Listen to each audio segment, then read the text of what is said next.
Did I ever tell you guys about the urban legend about the bad trilogy of movies where people died in incredibly stupid ways trying to cash in on every other slasher franchise that has ever existed? No? Well, here it is. I'm John Ritlin with a retro review of the trilogy of three. That's what a trilogy is, urban legend movies. They did three of these. You might have forgotten they even did a second one, but it's much like the I Know What You Did Last Summer trilogy.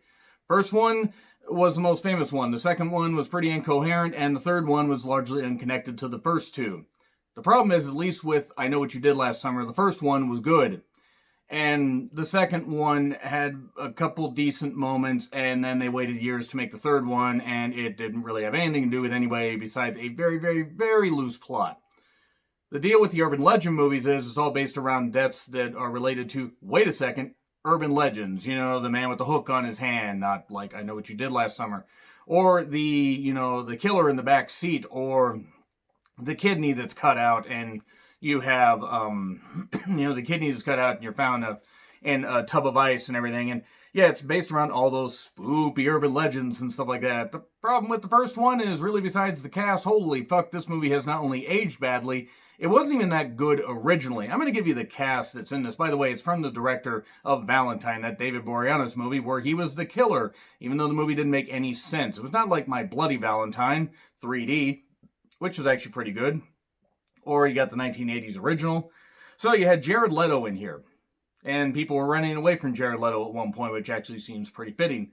Alicia Witt plays the main heroine. Alicia Witt is absolutely beautiful in this, and also has aged just like a fine wine. Actually, I think she's an immortal, because she hasn't aged at all. And Brenda is Rebecca Gayheart, who turns out to be the killer. And with her, she had 3 deaths in this movie that had something to do with a car. So she was practicing for the vehicular homicide charge she would get a few years after this. Hi, I'm being incredibly mean, but you know what? Accident or not, that's a pretty bad thing to do. And oh, it affected her career. Well, yeah, that kind of happens when you take a life, even if you don't mean to. And also, Michael Rosenbaum with hair. Yes, the future Lex Luthor in Smallville. Remember Smallville? Smallville was pretty fun. Loretta Devine is also in this, and the second one, Joshua Jackson with blonde hair, and they play a little bit of the Dawson's Creek song, I Don't Want to Wait, and he shuts it off immediately, because pop culture references, you really had to have grown up watching some of this shit to actually even fucking get it. Tara Reid is in this, pre any, issues that she had. Now, this is also well before she was in the Sharknado movies, when she had a bit of a career resurgence, making fun of herself. And Danielle Harris as a goth. Hot. Danielle Harris also is an immortal, I am convinced, because she looked great here. She looked great in the Rob Zombie movies. She looks great now. She really is ageless. And then Robert Englund is the professor. If you don't know who that is, look it up. Come on, if you're a horror movie fan, you should know who he is. He plays a professor. So it's set in Maine, and the basis of this movie is it's a series of killings around a college campus involving college students that are all centered around urban legends. And it's not very good. It's very much a cash-in on all the stuff like Scream, Scream 2, Electric Boogaloo. I Know What You Did Last Summer. I don't know if this came out right around the time The Faculty came out. I may retro review that at some point. Thankfully, no sequel of that came out. And apparently, they're planning to reboot Urban Legend. Which, look, let's be honest, they can't make it any worse. I mean, they could. It could be like the Nightmare on Elm Street reboot, which I fucking hated because I was fucking rotten. But okay, who could it be? Well, I already revealed that it is Brenda, Rebecca Gayheart's character, is doing the killings. But okay, we get a girl singing to herself and everything. She goes and gets some gas, and the gas station attendant tries to get her to come inside because he sees somebody in the backseat of the car. She runs away from him because he's a stuttering creep in the middle of nowhere running a gas station, and she maces him. And you always mace those gas station attendants. Hey, wait a minute. I think I might have just zinged myself in so many gas station attendants. Don't mace us, folks. Please don't mace us. Don't mace anybody in retail. They don't fucking deserve it. So, or at least just for doing their job. So anyway, girl gets dispatched and the axe gets swung through the window, which is actually kind of comical.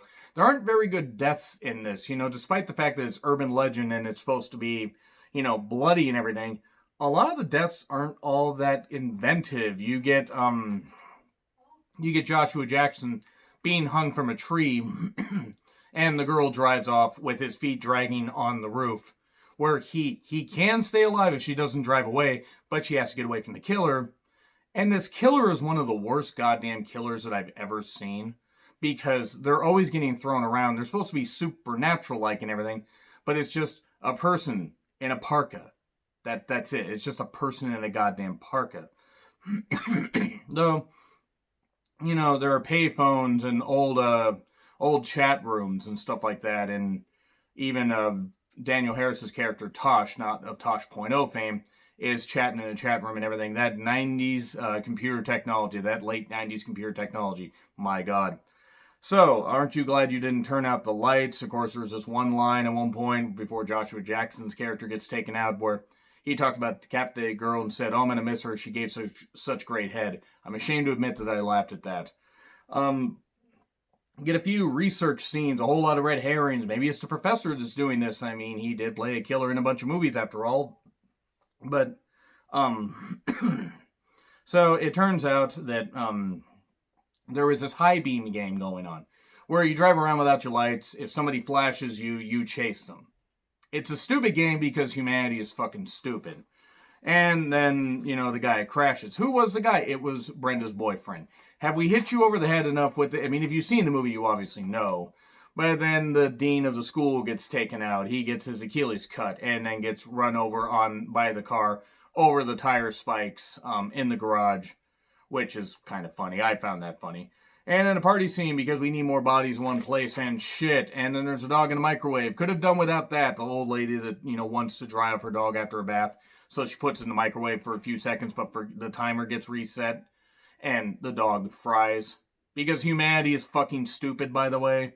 And then we get Drano Pong. Well, it cleans out your system. You won't be around to really deal with the positive parts of it, because you'd be dead. Because Drano's poison. Don't drink Drano, kids. If I have to tell you that, I don't know how you managed to turn on this video. So then Reed gets chased and axed. It sounds like she got punched with the axe, because apparently this movie was, edited and created by people that wanted to make a good movie, but the studio said, nope, you have 10% of the budget to make something good. Okay, yeah, I'll do that. So then, the few survivors are there. The body of the professor is found in the trunk, so they run from Jared Leto. Perfect reaction to Jared Leto, to be honest. And then everybody dies. Everybody's dead in this old frat house where they were saying earlier Bloody Mary. That ties into the third one. Not really, but it kind of does. And then Brenda did the killings because her boyfriend was the driver that got killed. Okay, cool, whatever. Then she really hands it up. I'm talking like chewing the scenery. Like, I'm surprised that there were not chunks of the screen taken out by how much she was doing this. And, yeah, then Loretta Devine's character, who's a security officer there, manages to stop her. She gets shot out the window, kind of a la Halloween, only not a very good homage to it, more like Halloween Resurrection. I think I just gave myself a headache remembering Halloween Resurrection. And then Natalie and Paul drive away. Brenda somehow shows up in the car. She's fine. She's attacking. And then he stops the car. He hits the brakes, and her body goes through the windshield into the river and floats away. And then later we hear about this urban legend, this story that just happened that we all saw. So it's all story leading to Brenda being back in college and everything. That is all I have to say. So yeah, now let's move on to Urban Legend Final Cut. This one isn't going to take nearly as long, and same with Urban Legend Bloody Mary. So, John Ottman directed this. It's his only feature film debut. He, however, was the composer for The Usual Suspects and Superman Returns, so honestly, not all that bad, especially for The Usual Suspects. Superman Returns actually had some good music. But anyway, you got Jennifer Morrison, who was in House. She is also ageless. She looks fantastic. You had Jessica Chowfield, and you had Joey Lawrence in there. Joey Lawrence. Whoa, you remember that? He was hoping by being in this movie, his career would blossom. If somebody could add a rim shot there, that'd be great. No, I know. I kid. We get a guy playing twin brothers. We get Eva Mendes in this, a young Eva Mendes who must drink the blood of the innocent to stay young. Anthony Anderson, who plays a character named Stan. Stanthony Anderson is what they should have called him. Alright, so I assume there's somewhere else in Maine. I'm not exactly sure, but okay, we start off with this weird scene in an airplane where people are making a movie, and this girl's really, really bad at acting, and they do a bunch of in-movie references and a bunch of stuff and everything, because everybody wants to be a filmmaker and win this thing called the Hitchcock Award. And holy fuck, it is bad. This movie is really bad. This should have been the final cut. This barely feels like a first cut. This feels really, really, really drawn out and really shit. Takes 20 minutes to get to the first death. Well, kinda. Girl gets her kidney cut out and then gets to death by window. Man, those window deaths really pain me. I can just hear the collective groan from all these puns. So, Amy comes up with a film idea after this and says, hey, why don't I make a movie about urban legends? In a movie that we are making about urban legends. It's Urban Legendception. Man, I really struggled for that one. Final Cutception? Ooh, that sounds a lot worse, actually. So, we get a really, really bad Russian accent on a camera guy, or Ukraine, or something. I'm not sure, but it was really, really bad. Not even the acting was bad, but just the accent. It's like he dropped it after five lines, maybe. I mean, I don't even know if he made it that long. And then this one girl, while this filming's going on and everything, this film keeps getting sabotaged by seemingly some guy named Toby Anson Mount. And Anson, I cannot imagine that he got made fun of in school at all. Boy, that's unfortunate when you name your kid that. And I'm not saying my name's all that great, but for fuck's sake. Boy, good on him for, overcoming any ridicule. So, Amy's doing this whole film project. This one girl gets dispatched, Peeping Tom style, because somebody films them killing her. And who is it? It turns out to be this professor. It's this professor. And they do this whole twin brother thing because this guy Travis dies because he just can't take this rejection of his film not doing well. And because they're all trying to win this Hitchcock Award again. And then Joey Lawrence's character decides to be creepy. And nobody acts like a human being in this movie. And that's what's really the most frustrating thing about it. It actually is one of the most annoying sequels. It's worse than I Still Know What You Did Last Summer. Because they at least got some of the, a couple of the characters back for that. They got Jennifer Love Hewitt. They got, Freddie Prinze Jr. back. While Freddie Prinze Jr. was largely unconnected for most of the movie until he showed up at the end, at least had Jennifer Love Hewitt. So you had a bit of continuity. With this, you didn't. I mean, you got one cast member from the first movie to show up at the end. I mean, as if I need to say spoiler, it's a retro review after all. But, so suddenly, this twin brother Trevor does show up, and it's obviously the same guy playing him. We get a death by camera lens where the guy gets, hit repeatedly with this huge telephoto lens. By the way, this movie is done 2 years later and somehow manages to look 10 years older. It's a miracle. This movie barely looks like it would pass for 1990. Because I can't imagine this even cost as much as the first one. And, oh yes, the, killer this time is not just wearing a parka. He's wearing a fencing outfit. He's wearing a fencing outfit and they never explain why. If they did explain why, then I just totally blanked out why. We get, a movie studio scene like Scream 2. Remember that? Remember, like, Scream 2? And the movie set stuff like Scream 3. Basically, this movie is ripping off everything, essentially. And we get a scene where we're going through some sewers or the underground tunnels and stuff like that. And Loretta Devine's character is back, by the way, as a security guard, so I guess she's like the one other character connected. But she was, no offense, she's actually a decent actress, but her character was just so one note. We get, a montage of bullshit. We get, story about the Tunnel of Terror where, this carnival comes through and there are all these bodies, hanging from the ceiling of this carnival ride. Where it turns out actually there were a bunch of children were missing. It was the bodies. Oh, we then get, a filming of a scene, in the broadest strokes possible, where Amy and some of her friends there, including Stanthony Anderson, and he gets shocked to death on this, electrical part, where it's, on the tracks, because it's a little minecart thing. It's not like that part in Super Mario RPG where you gotta leap and it's like in Moleville. It's not like that shit. So she gets trapped, down there with a killer. And it's really, really bad. Really, really goddamn bad. The movie just gives up like 40 minutes in. I mean, I would argue actually it never even really tried. And I'm not saying the cast didn't try, but the making of it just did not work at all. It really, really goes off the rails in the third act. You get Toby, he didn't do it because even though he wanted to win the whole damn thing, he was a filmmaker, but he's like, no, I didn't do this stuff.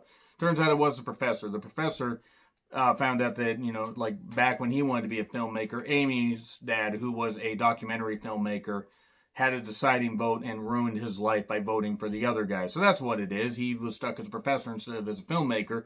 Well, he's a lousy killer, so I can only imagine how he would have been as a filmmaker. And then we have this weird graveyard scene thing, which is just fucking bad. We get these fake guns that get crashed on the floor. Joey Lawrence gets shot and thrown in a grave.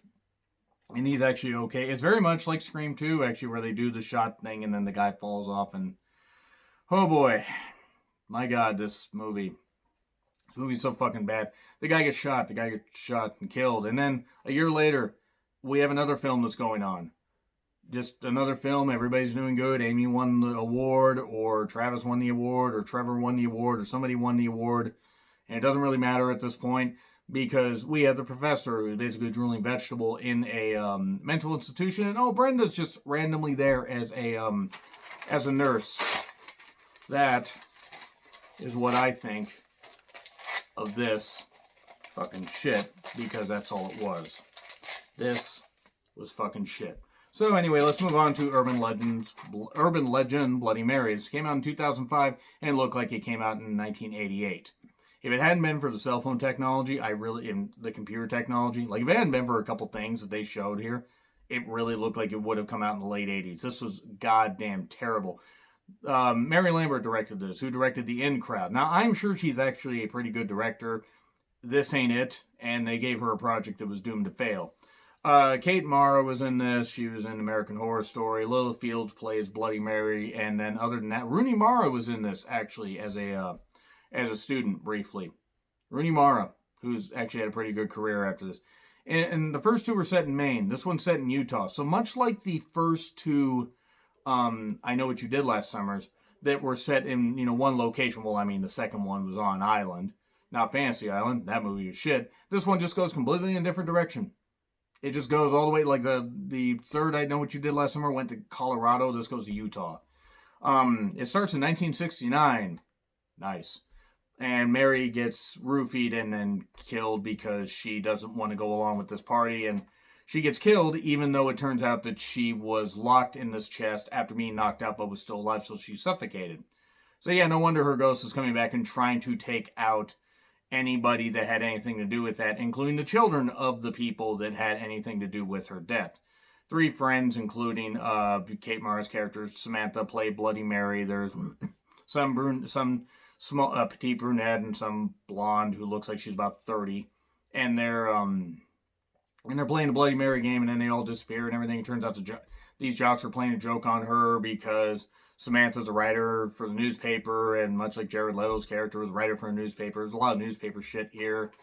And, okay, so we get, it almost seemed like seasonal weather changes between some scenes. It was like they had to do reshoots, not years, but like months after winter was done, and like some shots looked like they were almost in spring. Now, maybe that's just because they didn't shoot some of the ground, but it looked like some of that was in spring. Like, a lot of times there was snow, like, I'd say 60%, and then other times I'm like, where's fucking snow? Did it just melt, or did they have to go and do reshoots some other time because they finally got some funding? Whew. There was a Valley girl that constantly said, shut up, in a tanning salon. And the guy gets fried to death. It's not nearly as funny as Final Destination 3. That was hilarious. And then there's a doll with a spider that crawls out of it. The doll was infinitely creepier, and the spiders were animated. You get the whole, thing in the cheek. The old, scary story to tell in the dark thing, that urban legend where it's a nest of spiders and bursts and crawls all over her, and she dies by a computer generated spiders, rips her face off and everything. Then Samantha gets haunted by visions. We get a whole bunch more. Don't whiz on the electric fence. Oh, a guy got his dick, fried off. Bloody Mary basically just, was doing comically bullshit, deaths. And then we get newspaper clippings, and it turns out, from Bloody Mary and then the professor, they killed, people to, to fit his MO, for urban legends. And there's just more shit, a vending death machine from this one jock. Oh, wait, no, he almost dies from there. But then his dog's hung in the shower, killed, and Mary curls out from our hotel bed and beats him. People can lick too. Remember that? Remember that bullshit? He's killed with a broken bottle. That's how she was swinging it at him. It's like she wouldn't have even hurt the air. And a bad blood splatter. And then Samantha finds out, oh, wait, I find out from this one survivor, this one hippie chick that's like, Pam Grier's character, on a whole bunch of weed. You gotta find Mary's body in the chest or wherever the fuck it is and bury it. If you give her a proper burial, it will stop. That's how curses work, isn't it? So yes, it turns out that the stepdad is actually doing all this stuff and that he was tied and he was the one boyfriend or the guy that took Mary to the dance and ended up killing her inadvertently, even though he didn't realize it. No, a number of years later. Well, geez, he was kind of a dick. The brother gets bagged and killed. She finds the body. She takes it to the graveyard. It's frozen. He goes to help her and then whacks her with a shovel. They have a fight and everything. This, hippie chick jumps in and tries to save her. And then Mary shows up with the ghost, dispatches him, and, it does a ghostly toxic spew. It's like she was spraying a meteor shower at him. That's basically it. That's pretty much all I can say here. This movie is fucking rotten, and I can't even tear this thing properly. You know what? There. That's it. There, that's it. Boy, I'm going to have a lot to clean up after this. So, yeah, Urban Legend Bloody Mary is absolutely terrible. I'm going to do the Scream movies at some point. I don't know if I'm going to do stuff like all the Halloweens or Nightmare on Elm Street, at least not in one video. Maybe I'll do them for Horror Movie Month, and I might try to do that kind of stuff, but we'll see what the rest of the year brings. Anyway, guys, hope you enjoyed this about all the Urban Legend movies. My God, they were bad. Even the first one has not aged all that well and had really, really bad deaths and was really cheap. Anyway, agree, disagree, what I said. Like, share, subscribe. Twitter handle in the description. I'm John Ritlin. I'll see you soon.